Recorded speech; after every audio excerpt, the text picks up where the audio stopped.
नमस्कार, सरस्वती भंडार YouTube channel पर आपका स्वागत है। आज हम 12.2 के क्वेश्चन कर रहे हैं। तो ये हमारी जो 12वीं प्रश्नावली है उसका पार्ट 3 वीडियो है। तो इसमें हम ये कह सकते हैं कि ये जो 12.2 है उसके क्वेश्चन नंबर 2 है। क्वेश्चन नंबर 1 है वो क्या है कि सत्य असत्य प्रकार का क्वेश्चन है। ठीक है, ये आप स्वयं करके देखना है। तो क्वेश्चन नंबर 2 की बात आती है, लिखा हुआ है, देखो क्या है कि एक वृत्त की त्रिज्या 13 सेंटीमीटर है। एक वृत्त की त्रिज्या कितनी है? 13। तो जैसे मान लो ये आपके पास एक वृत्त है, ठीक है, और उसमें हमें ये दिया हुआ है कि वृत्त की त्रिज्या r का मान है 13 सेंटीमीटर। ठीक है, इसकी एक जीवा की लंबाई 10 सेंटीमीटर है। तो ये इसका केंद्र मान लो O है और ये इसकी जीवा है AB, और इस जीवा AB, तो जीवा AB की लंबाई है 10 सेंटीमीटर। तो इसकी जीवा की लंबाई कितनी है? 10 सेंटीमीटर है। तो इस जीवा की वृत्त के केंद्र से दूरी ज्ञात करो। तो ये जीवा है और ये वृत्त का केंद्र है, इससे हमें ये दूरी लंबवत दूरी ज्ञात करनी है। ठीक है, तो हम ये कहेंगे कि O को A से मिला दो। ठीक है, तो इसकी त्रिज्या कितनी थी? 13 थी, तो ये हो जाएगा 13। अब जब हम O से इसके ऊपर लंब डालते हैं OM, तो तुम्हें अभी पर मैं बताई थी पार्ट 2 में कि केंद्र से जीवा पर डाला गया ये जो लंब है, ये जीवा को क्या करता है? 2 बराबर भागों में बांटता है। तो हम ये कहेंगे O से जीवा AB पर लंब OM डाला, ये इसके ऊपर लंब डाला, तो ये जो लंब है OM जीवा AB को समद्विभाजित करता है। ये इसको क्या करेगा? समद्विभाजित करेगा। ठीक है ना। तो हम ये कह सकते हैं कि ये जो AM है और ये जो BM है, ये दोनों बराबर होगी, और ये बराबर किसके होगी? AB के हाफ के बराबर। अब AB का मान देखो कितना है? AB का मान है 10/2, और 10 में 2 का भाग दोगे तो इसका मान कितना आ जाएगा? 5। ये सेंटीमीटर है तो ये भी हो जाएगा सेंटीमीटर। इसका मतलब AM BM ये 5 की हो जाएगी, तो ये होगी 5। अब ये कोण कितने का है? 90 डिग्री है। हमें इसके केंद्र O से इसके ऊपर डाले गए लंब की लंबाई निकालनी है। तो ये देखो, ये समकोण त्रिभुज है, इसमें पाइथागोरस प्रमेय लगा के आप तीसरी भुजा निकाल लो, तो ये हमारा आंसर हो जाएगा।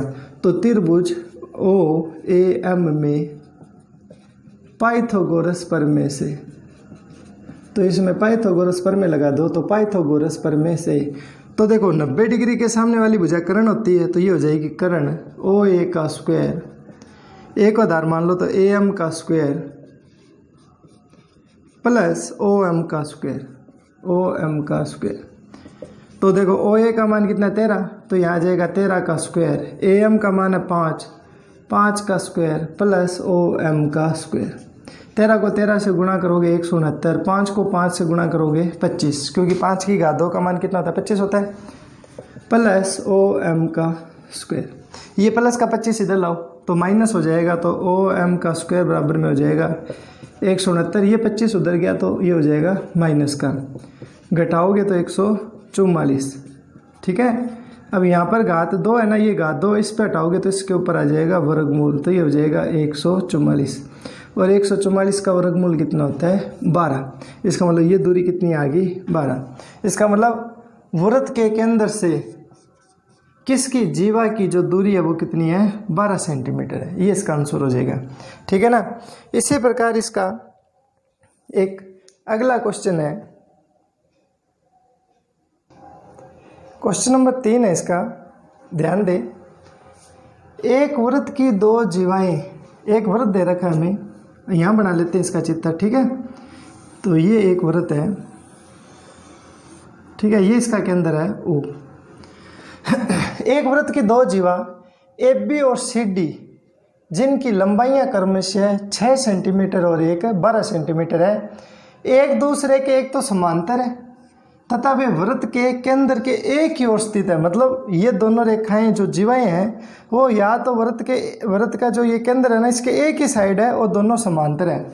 तो मैंने एक तो ये बना दी जीवा और एक जीवा ये बना दीजिए।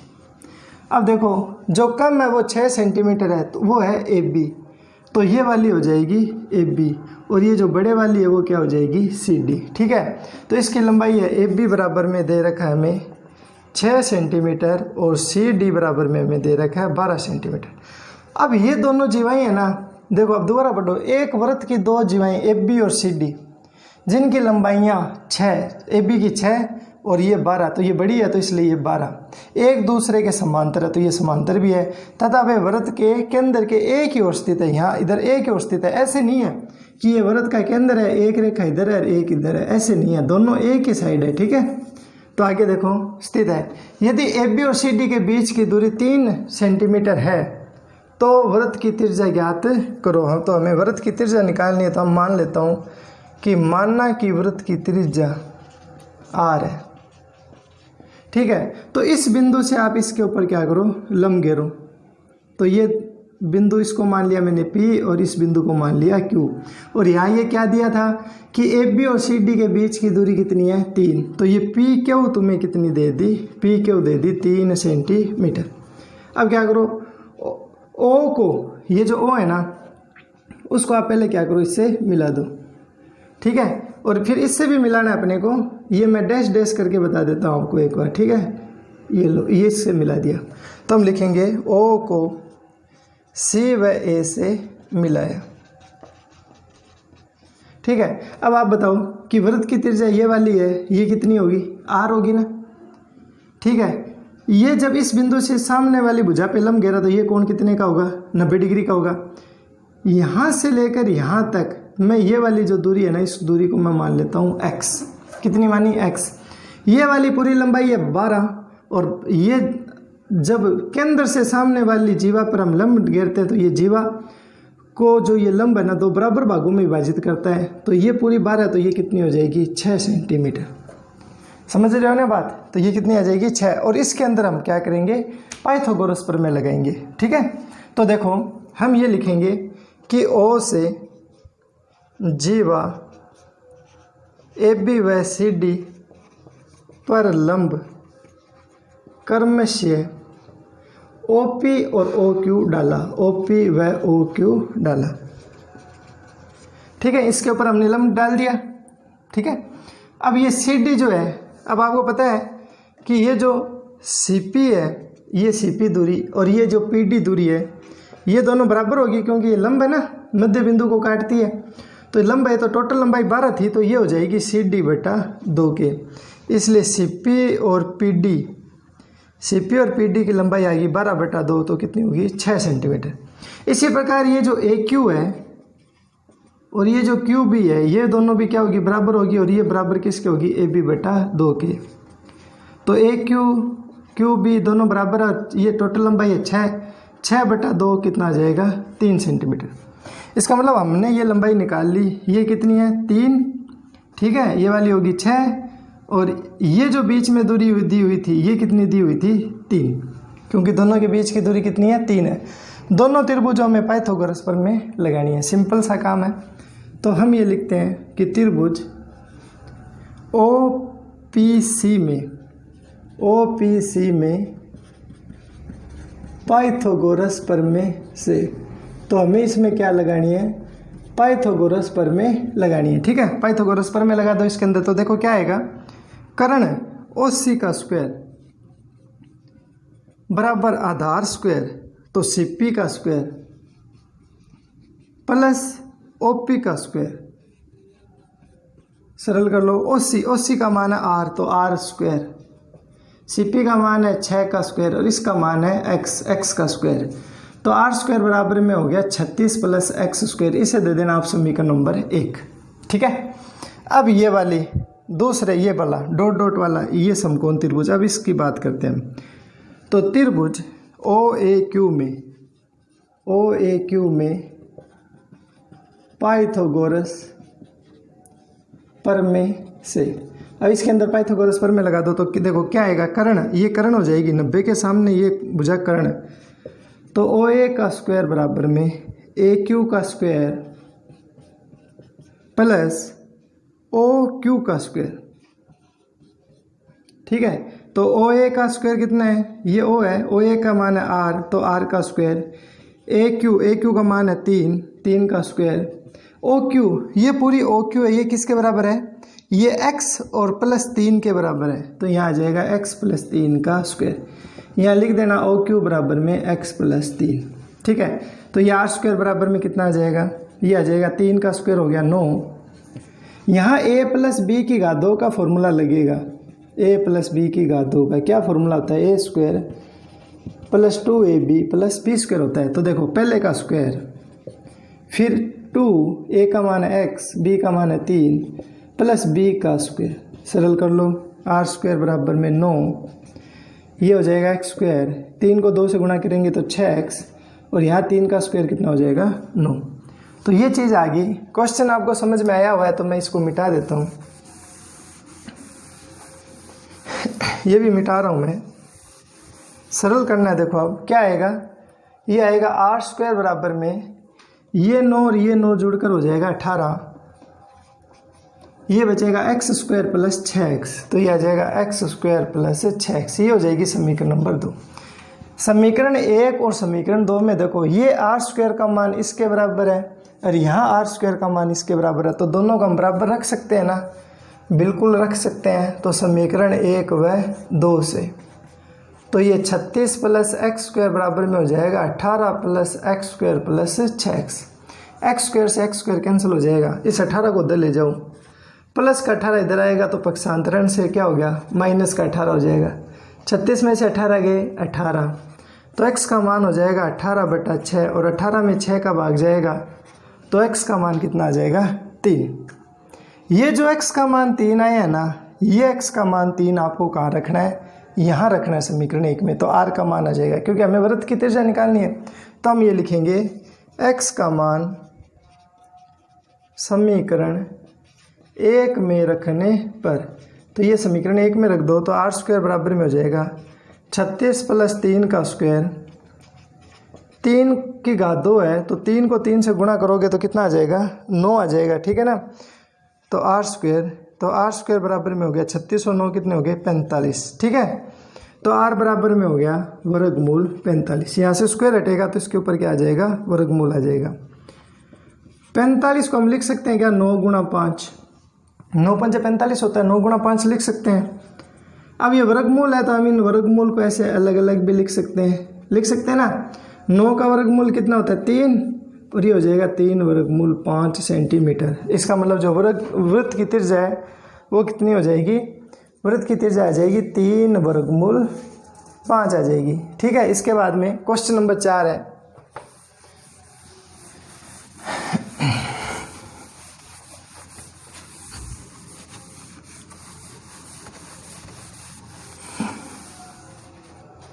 हाँ भाई क्वेश्चन नंबर 4 देखो आप किताब में,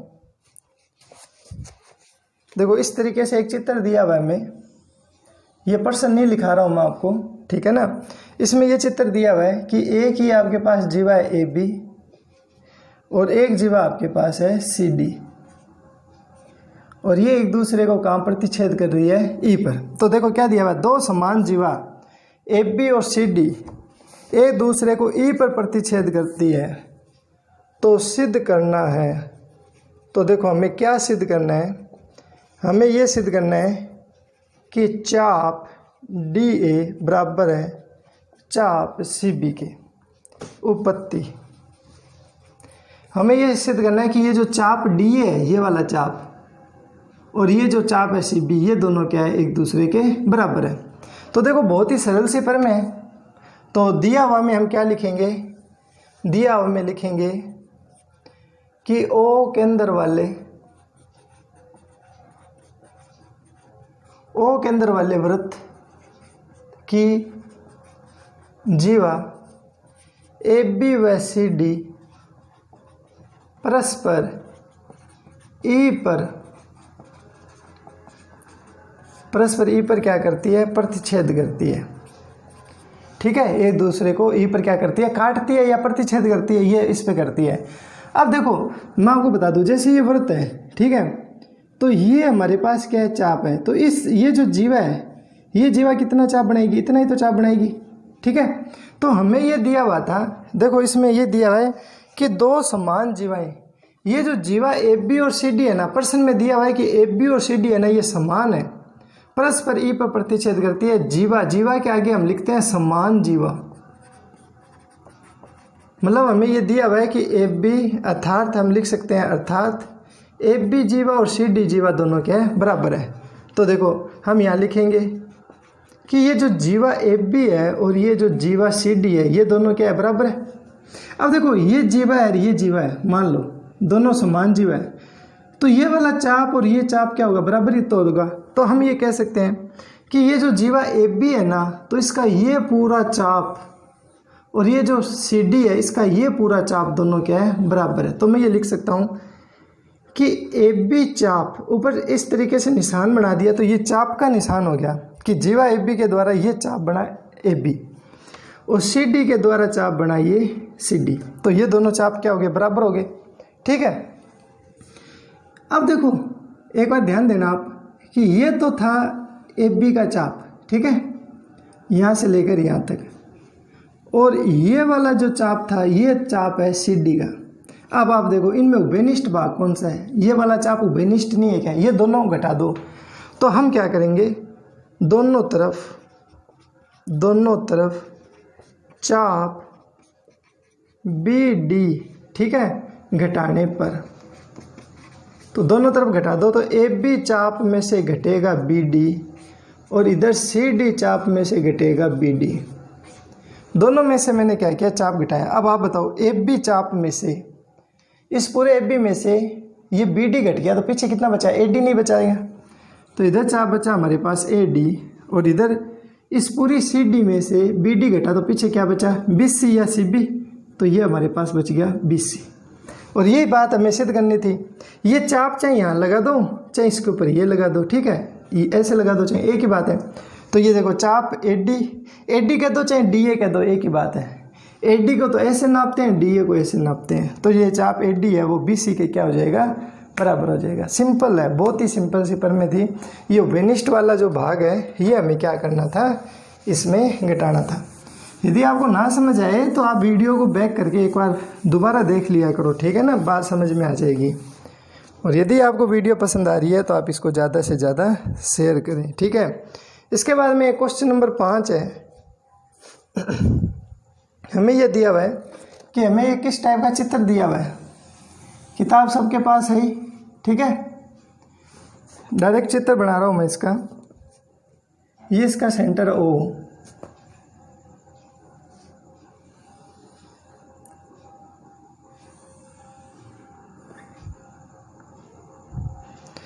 ये हमारे पास है जीवा ए बी और ये हमारे पास है जीवा सी डी।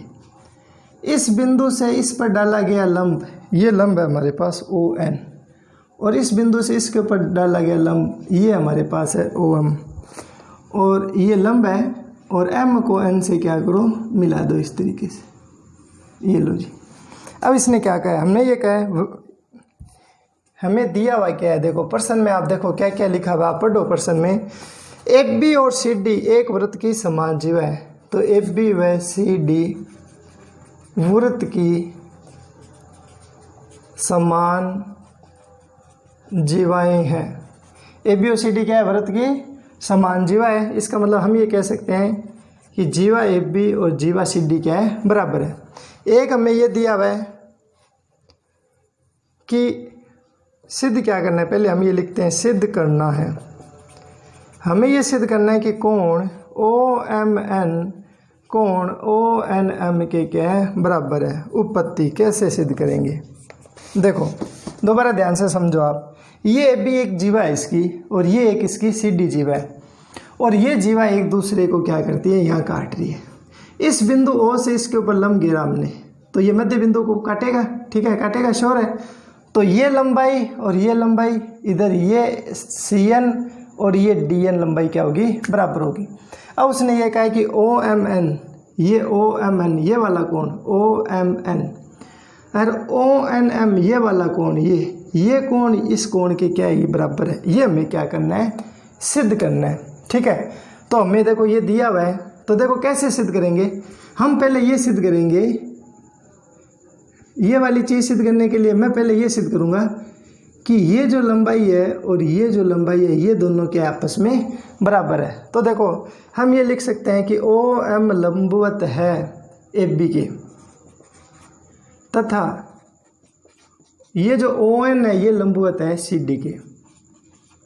ठीक है, अब हमने एक प्रमेय पढ़ी थी, कौन सी प्रमेय पढ़ी थी वो मैं लिख रहा हूँ कि वृत्त के केंद्र से जीवा पर डाला गया लंब जीवा को समद्विभाजित करता है। ये जीवा को क्या करता है? समद्विभाजित करता है, मतलब दो बराबर भागों में बांटता है। और एक मैंने आपको बताई थी कि यदि जीवा की लंबाई बराबर हो, एक पर मैं ये भी बताई थी कि यदि जीवा की लंबाई बराबर हो तो जो डाला गया लंब है उसकी लंबाई क्या होती है? बराबर होती है। तो इसके साथ ही हम लिखेंगे, चूंकि एक बात और लिखेंगे, चूंकि कि वृत्त की समान जीवा वृत्त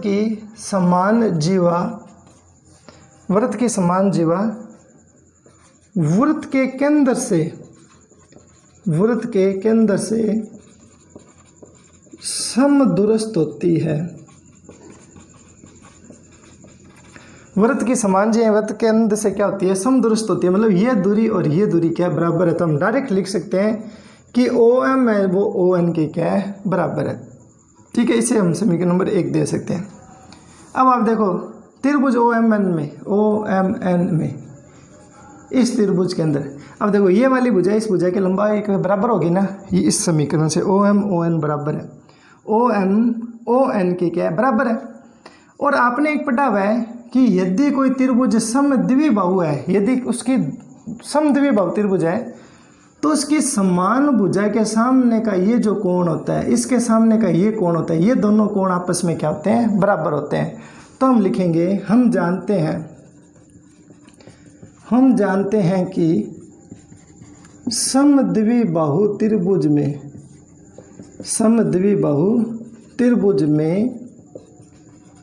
समान भुजा के सामने के कोण बराबर होते हैं। तो हम ये बात लिख सकते हैं ना कि ये जो कोण है ओ एम एन और ये जो कोण है ओ एन एम, ये दोनों कोण क्या होंगे? बराबर होंगे। तो ये हमारे सवाल का प्रूव्ड हो जाएगा। बस इतनी बात हमें इसके अंदर लिखनी है। ठीक है ना, समझ के बात आप जो समझाई है इसका रिवीजन करना है। जैसे मान लो आपको, तो आप क्या करो, वीडियो को बैक कर लो, दोबारा इसको देख लो। ठीक है ना, रिवीजन हो जाएगा। वीडियो यदि आपको पसंद आ रही है तो आप अपने फ्रेंड के साथ इसको शेयर करें, और भी यदि जो बच्चे 10वीं क्लास में पढ़ते हैं उनको बताएं आप इस चैनल के बारे में। इसके बाद में क्वेश्चन और है, क्वेश्चन नंबर 6 है। देखो आप चित्र दे रखा है किताब में, एक इस तरीके से तुम्हें चित्र दे रखा है, एक ये है, ये इस तरीके से चित्र है। ठीक है, ये ओ डैश है, ये ओ है, ये हमारे पास है ए बी, ये है, इससे इसके ऊपर लंब है ये, और इससे ये लंब है, और ये दोनों एक दूसरे को इस तरीके से मिलते हैं। ये है डी सी ई, ये ओ ओ डैश। अब उसने कहा है, हमें ये कहा है कि दिया हुआ क्या है? दिया है, हमें दिया है कि ओ ओ डैश वृत्त के केंद्र है, ओ तथा ओ डैश वृत्त के केंद्र है। ठीक है, और एक हमें यह दिया हुआ है कि ए बी समांतर है ओ ओ डैश के, सिद्ध करना है।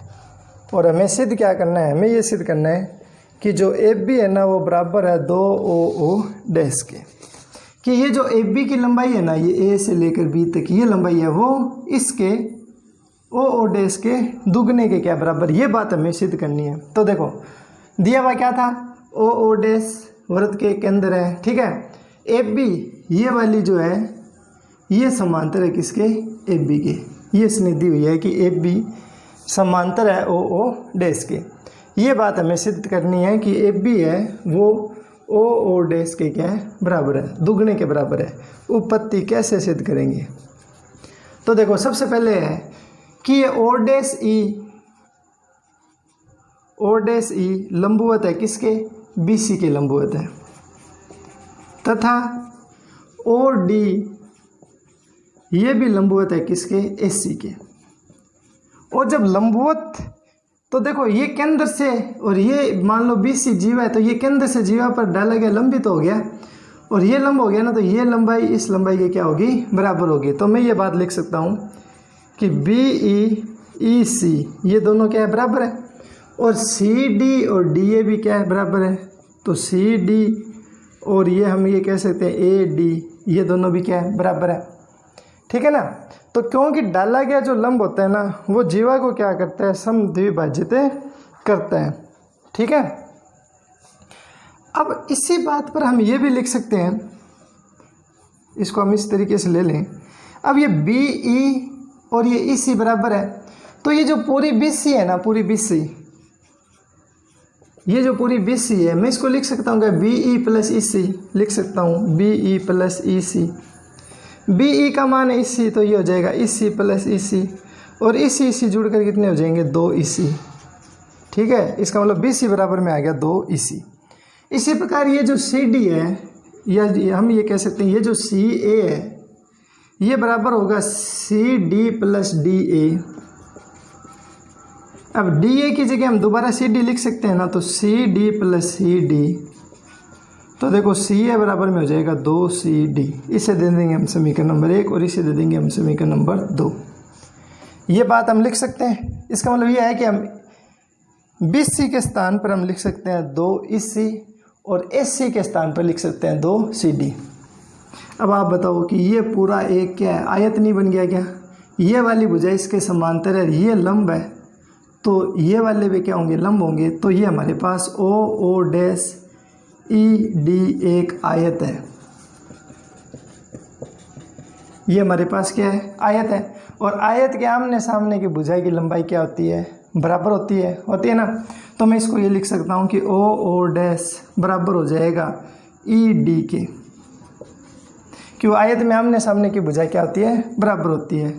यहाँ लिख सकते हैं चूंकि आयत की सामने की भुजा परस्पर बराबर होती है, मतलब इसके सामने की भुजा परस्पर क्या होती है? बराबर होती है। ठीक है। ये बात हम इसमें लिख सकते हैं कि ओ ओ डैश बराबर है ई डी के। अब आप इसमें देखो ये जो ई डी है इसको लिख सकते हैं इस सी प्लस सी डी, तो हमने ये लिखा ओ ओ डैश बराबर में इस सी प्लस सी डी। इस सी और सी डी के मान निकाल रखे हमने। देखो इस सी का मान ये 2 इसके बटे में लियो 20/2, तो ये क्या करो आप, या चाहे इसको क्या करो, ये 2 इसी है ना, तो इसको 2 से गुणा कर दो सबको, तो 2 ओ डैश 2 ई सी 2 सी डी, यहाँ लिख देंगे 2 से गुणा करने पर, तो 2 ओ ओ डैश इसके स्थान पर ये रहा, क्या लिख सकते हैं? 20 सी। 2 सी डी के स्थान पर लिख सकते हैं 80। ठीक है। और इसको हम क्या चीज़ लिख सकते हैं? अब 2 ओ ओ डैश, ये देखो 20 सी प्लस 80, ये 20 सी और ये पूरा 80, तो इस पूरे को मैं लिख सकता हूँ ए बी। इसका मतलब मैं इसको ये लिख सकता हूँ 2 ओ ओ डैश बराबर में ए बी। ठीक है। तो इस तरीके से हमें इस क्वेश्चन को करना था। तो इसके बाद में नेक्स्ट क्वेश्चन है हमारा